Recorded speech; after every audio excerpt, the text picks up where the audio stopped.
Hello there, my name is Amelia and I'm from North East Animal Rights, and I'm delighted to welcome along Michaela Andrews, who's a Plant-Based Council's campaign coordinator. So welcome and thank you very much for agreeing to do this for us. No worries. Thank you so much for having me. We're going to go straight to the questions if that's all right with you. So the question which I ask everyone is, could you tell me about your vegan journey, how you got to where you are now? Yeah, so I actually went vegan about just over 2 years ago now. I was vegetarian for a little while before, but yeah, basically just woke up to how bad things were, first of all, with the climate when I watched a few documentaries on Netflix, like Cowspiracy and Seaspiracy and things like that, and just was really, really shocked to discover, like, yeah, this massive issue that I didn't really know anything about, really, and just the fact that it had been so covered up was just really shocking to me. So instantly, like, went vegan overnight, and then was like, I have to get involved in activism straight away, have to do something about this, try and like make more people aware of it and things like that. So first got involved with Extinction Rebellion locally because I had a friend that was involved there, but quickly realized that they weren't doing anything about like the animal farming side of things. Mm. So I'd heard about Animal Rebellion and decided, okay, yeah, I need to get involved with them because they were focusing on what I really wanted to be focused on. But they weren't doing anything in Bristol, which is where I'm based. So I decided to set up my own little like Animal Rebellion Bristol local group, and that went really well with like people that I met in XR and things like that. And as I was going through that, I then woke up more to the animal side of things. So like I read Earthling Ed's book, and it really woke me up to exactly, all these horrific practices that are happening in factory farming and things like that. So yeah, since then, really, like, yeah, my vegan journey started because of climate, but since then, it's kind of been more so about the animals, like they're kind of like the heart and soul of why I do what I do. But yeah, it's kind of a focus on both. But yeah, that's been a really big factor of it for me going forwards. So Yeah, you're based in Bristol. I mean, Bristol's like a yeah, hive of activity for animal rights activism, isn't it? yeah, So loads yeah. going on over there. Mhm, And I know obviously like Manchester and London are other key hubs as well, but mhm, Bristol I know is really, really busy. So mhm, can you tell us how you came along, how you came to work with plant-based councils? mhm, You've mentioned obviously Animal Rights and coming from Extinction Rebellion, and mhm, how they fit alongside plant-based universities and the mhm, campaigns like Vegan Support Farmers. mhm. Yeah, so I ended up becoming involved in plant-based councils more so recently because so obviously I was doing the Bristol local group for Animal Rising for a while, and then decided I really wanted to be able to do this full time because I was working in a school at the time and just trying to do this, on the side, like in my free time. And I just realized like I really need to be just giving all my time to this because this is what I care about so deeply. So ended up being able to take on a role as part of like the national team for Animal Rising. I was first of all coordinating the Southwest region for big direct action campaigns like disrupting the Grand National and things like that. So got involved in that side of things for a while, and then more recently have gone on to think there's been like different structural changes within the organisation, and as a result, I've then moved on to help coordinate plant-based councils because we've been trying to reinvigorate the campaign recently with a new campaign design. So trying to follow a much more similar structure and model to plant-based unis. And because of that, they needed like more people in the team. So I was one of the people that moved along to there to really help kind of yeah, change things up a bit with the campaign, which I can probably speak more on in a Yeah. bit. But yeah, in terms of kind of how plant-based councils fits in alongside everything else, well, Animal Rising has several ongoing campaigns. We're all trying to get the same end goal, which is, we want a plant-based food system in order to, get rid of the vast majority of animal suffering and also as like a key solution to the climate crisis. And then plant-based councils and plant-based unis are two of the ongoing campaigns that are working on trying to get institutional change in the direction of like moving us gradually as a society towards a more plant-based food system through getting key institutions to advocate for the need for that transition, make that transition themselves within their own catering, really set the example that this is the way that we need to be heading in. So those two campaigns focus on that. Animal Rising more broadly focuses on using direct action tactics and has more of a focus on the messaging that we need to repair our broken relationship with animals in order to eventually get to a more plant-based food system.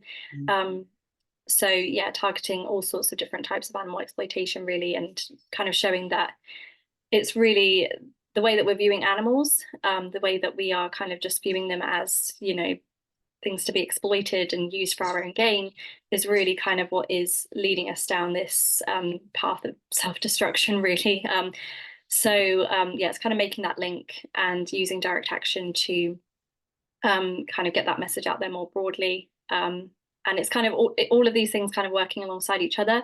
that we believe, is kind of trying to use different tactics so that we can together move towards that same end goal really, and target multiple facets of society.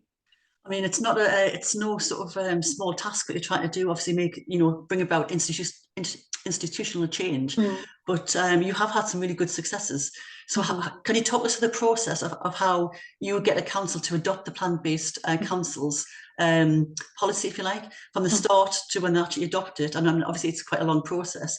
And Mhm. how many councils have have adopted it in the UK and abroad? And what is the council, what the council actually signing up to as well? Obviously, they're Mhm. not signing up to the whole of their borough going vegan, which is obviously what Mhm. we would love, but that's not the case. So could you kind Mhm. of like tell us about the whole process, please?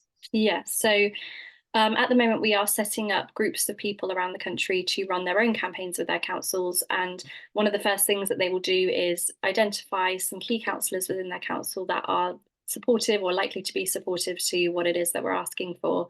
And then they'll really try to work alongside those councillors, build relationships with them, be in communication with them about what it is that we're trying to achieve, try and get like meetings with them and suggest, the things that we're trying to get. So basically we have three asks of councils, which I'll go on to in a sec. And we try to work with them to write up a motion that they can then propose to the council that incorporates those three asks. And then, yeah, once we've got a supportive councillor that's willing to do that, they'll present that to their council and the councillors will all vote on it. It will either pass or fail. If it passes, then we'll work with councils further to implement those changes. And we have different organisations we work with that we signpost them to.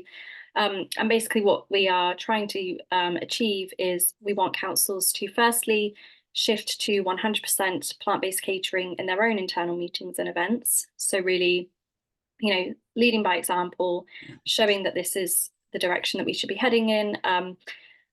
Secondly, we want them to prioritise plant-based menu options in other external sites where they have influence. So, broadening their spectre of influence through like schools, leisure centres, public cafes, care homes. And yeah, it varies a lot council by council.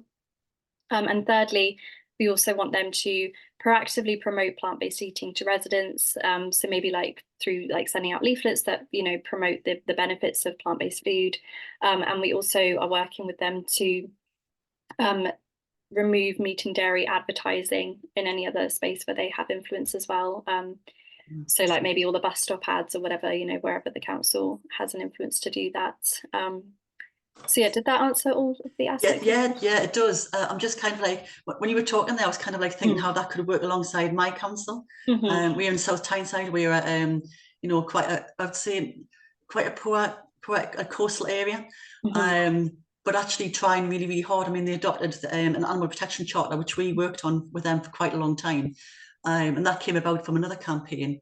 And they do they do try the best. There's a lot of things that could be doing better. Mhm.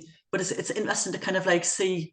I was kind of like when you were talking about find key counsellors, or Mm. immediately these Mm. people kind of like popping in my head straight away Yeah. who would be the ones who do that. Mhm.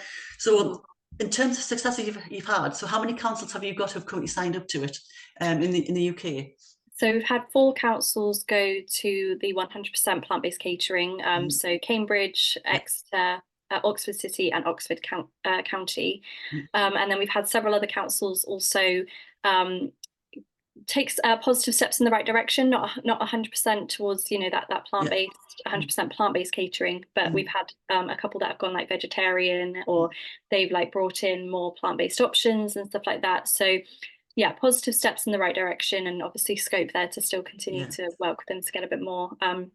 But yeah, basically up until this year, the campaign has run on in a very different way. So there's been just like one small central national team that Mm, has supported individuals in their areas to lobby their local councillors.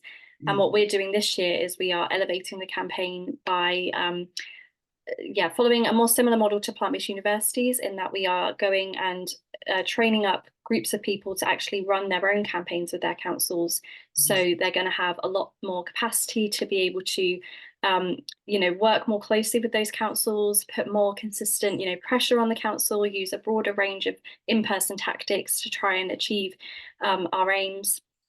And yeah, so far this year, we've set up 14 new groups since January. We've got several other trainings coming up as well. So there's going to be lots and lots of groups set up this year. So we're hoping that we're going to be able to achieve even more this year through doing things in this new way, and hopefully emulate the kind of success they've had in plant-based unis. I mean, I think with the plant-based unis, they've kind of like got a bit of an easier gig than what you have, because obviously the target market are more likely to be open-minded about the target audience, should I say, are much more likely to be open-minded, whereas your role, your kind of like area is harder, because you're kind of talking to people who are, dealing with people who are not our usual target audience. So what kind of problems are you finding you're coming up against? Are they different to the different area, unique to the areas, or the similar kind of problems? Yeah, so it's each council works very, very differently, and it kind of depends on like the process that they have for getting a motion actually debated and then passed. So like obviously I'm running a campaign of this kind in Bristol, and it's been quite challenging because each party only has like 2 opportunities throughout the whole year to put forward one motion. So it's very hard for us to get them to prioritize this over all the other issues that they have that they also want to focus on. We've also got a system where we have a mayor who is not very supportive at all, but that is going to be changing in May with the elections, and there's no longer going to be a mayor. So we think that we're going to have much more chances of success then, and several supportive Green councillors have said that that's when they are also going to be really, really pushing for things come May, because there's gonna be a new system in place which is going to make it easier. So yeah, it just depends in each given place like what the processes are. It depends as well on like the makeup of the council. If it's a very conservative council, it's much more challenging. And yeah, if it's based in a more rural area and there's a big local farming community, it tends to be a lot more tricky as well. So yeah, so there are lots of different challenges in different places. I think, I mean, when you mentioned the councils you have, obviously Cambridge and Oxfordshire, they're kind of from my kind of like mind, that they are very wealthy areas. Students, a high number of students, obviously living there. But I would say around the country, you probably have like a high number of the farming industry around both those areas. I remember the Oxfordshire one, we've got Ian Middleton, we do some work with him, who was the councillor down in Oxfordshire. And he obviously was the one who got the council to endorse the plant-based element. And I know he's had kind of like, he's got loads of like problems. He came up against Jeremy Clarkson and all sort of like, the typical anti-vegan. So it's, like you said, I mean, it's no easy road that you're taking.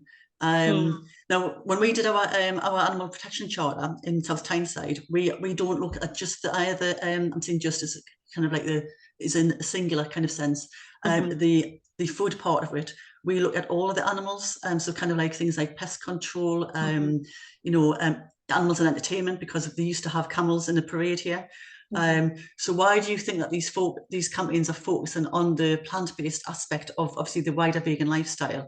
Do you think that's just for the sheer capacity of numbers of animals used, or?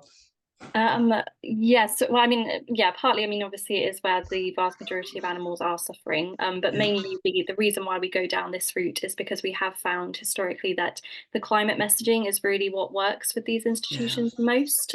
So even though like the animals, like I said, are the heart and soul of like why a lot of us do what we do, we're trying to be strategic in terms of what has proven to be most likely to get success. And over 75% of councils have declared a climate emergency, so they really have a responsibility to act on that, which they don't necessarily have so much with animal rights. So we've just found that this has been the way that we're most likely to get councils on board, and also universities. This is what has led to those 11 wins at universities, is through this climate messaging. So yeah, for the sake of like cohesion and clarity and stuff, we try to keep it mostly focused on that. And obviously the food element of it is what is, has the most climate impact. So that's just the route that we decide to go down, because nationally it's most likely to get the most chances of success in most places, really. Yeah. So if we want, I mean, obviously we are hoping that people will listen to this this chat we're having and want to get involved. So if you're a vegan activist and you're kind of thinking, right, I've got some time in my hands, I really want to make a difference now. So how do they get in touch with you, and kind of like what can they expect from you in terms of training and support, and sort of the kind of like in dealing with the challenges? So yeah, if anybody wants to get a campaign running in their local area, then the thing to do is to go to our website, so plantbasedcouncils.org, and you can fill out the sign up form there, and then your regional coordinator will be in touch with you to go through next steps. So if you're based in the Northeast, that will be myself. And we'll have first of all, we'll have like an introductory phone call, where I'll talk to you more about the campaign and how you can get something started in your area. Together, we'll try and find a couple of other people that can join your team. And then once we've got at least 3 or 4 people that are wanting to really commit to this and organise a campaign together, I will then travel to the Northeast and have a training with those people. And in that training, we will co-design the campaign that those campaigners will then run, that's kind of unique to their own council, unique to their own capacity and their own skills and things like that, and decide, who's going to take on which particular roles. And then I'll have kind of like a mentoring relationship going forwards with the coordinator to support along the way with lots of check-in calls and offer support in terms of resources and stuff like that. So yeah, if you want to get involved, then please do sign up, and I'd love to get more happening in the Northeast. Yeah, it'd be really great to see more activity happening there. I mean, we'll have some really, really big councils in the Northeast as well. I mean, obviously we've got South Tyneside, which is quite large, but we have Newcastle, which is absolutely huge, and Sunderland. We'll have Middlesbrough, so Gateshead Council is quite a large one as well. And interestingly, when you talked about the kind of like whether the councils are conservative with a small c, but obviously some of them could be conservative with as in the party. But the majority of these councils in our area tend to be Labour-led ones. Like our South Tyneside Council is Labour-led, but they have a large Green contingent, and they have a number of independents as well, which is probably quite a good mix in terms of getting things like over the past the finishing post. I'm presuming as well that there's no sort of like time scale when you're seeing the people get in touch with you. It's not a case of do this within a year. It's kind of like you're working towards the end goal. So it just keeps on going until you get there. Yeah, absolutely. And another big part with our campaign as well is that we're trying to create a conversation, not just getting the council themselves to go plant-based, but we're also trying to create more of a broader conversation and debate around this issue of should we be going plant-based. And the campaigns kind of act as like a springboard for that. So there's lots of creative ways that campaigners can work to create that conversation within their areas, through setting up a petition, going out doing outreach, getting local press, stuff like that. So there's lots of different aspects to it. So if I'm kind of put myself in the shoes of the councillors now. So if I'm a councillor who's been approached to do this, I'm going to be, I may not be a vegan. I'm likely not going to be a vegan. So what is it? What is in it for me as a councillor, and also for the council as a whole? Kind of like what is the council and the borough going to get out of being a plant-based council? So we really try and focus on the fact that, the councils have a responsibility to act on this, particularly if they have declared a climate emergency. This is kind of the logical, necessary next step that councils should be taking. It also can be quite cost effective for councils. It can be cheaper to have plant-based catering, depending on how you go about it. So yeah, we kind of encourage councils to really lead by example. They have the responsibility to do this. So, they should be following in the footsteps of other councils across the UK that have also made those changes. And we hope that with time, we'll start this snowballing effect where more and more councils are making that change. So, other councils really should be following suit, and, really councils will want to be, one of the first councils to kind of lead on that, really, and take that climate responsibility seriously. Yeah, and of course we're coming up to a very interesting time with potential elections. Obviously, we've got the May elections coming up, but Mm. also potentially with a general election. So I suppose we, as activists, we can, we need to make our vote count. Yeah, So kind of the people who are knocking on the door, putting leaflets through the door, asking us for their vote. We need to be asking them what their stance is on animal rights and on things like plant-based councils and unis as well. So, yeah, do you agree? Yeah, absolutely. yeah, Yeah, yeah, yeah, yeah. definitely. So we're coming to the end of our time together. So what's next for you then? So well, this year for me is just all about trying to set up as many local campaigns as possible. Like I said, we've already got 14 up and running now, and we've only been doing this for a couple of months. So really do envision setting up many, many more this year, and just building lots of momentum for this campaign, really. And yeah, got the Vegan Animal Rights Conference coming up quite soon as well, next Yeah, month. So going to be speaking there and having a stall there. So that's kind of like our next big event. But other than that, I'm just like traveling all over the country at the moment, setting up groups, delivering trainings, yeah, which is really exciting. yeah, yeah. Sounds absolutely brilliant. And I mean, each council which you get to adopt this is going to make a huge difference to animals in that Yeah, area. And yeah. obviously the climate impact is it's not insignificant, but obviously we're doing this for the animals. Hmm. But it's been really, really fascinating talking to you. So thank you very much for giving up your Hmm. time today. I'm going to No sign up now, sign off, should I say. worries. But obviously you've mentioned the website, but we'll put some links on in the, Yeah, you want to put it out as well. brilliant. Thank you so So much. you're very, very welcome. So this is Anna Amelia saying thank you very much to Michaela from Plant-Based Councils for joining us today, and goodbye for now. Thank you. Bye bye.